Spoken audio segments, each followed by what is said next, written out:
ang lakambili ng ika-4 na baitang. Magandang hapon po sa lahat. Ako po si Wayne Brindon A. Bagyar, ang lakan ng ika-5 baitang.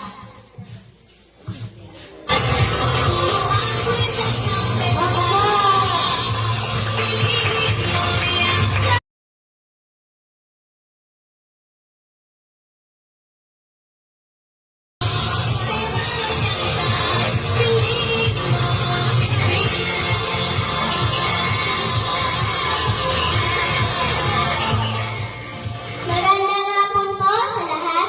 Ako po si Dalia Ella D. Bracho, ang lakambili ng ika-4 na baitang. Magandang hapon po sa lahat. Ako po si Wayne Brindon A. Bagyar, ang lakan ng ika-5 baitang.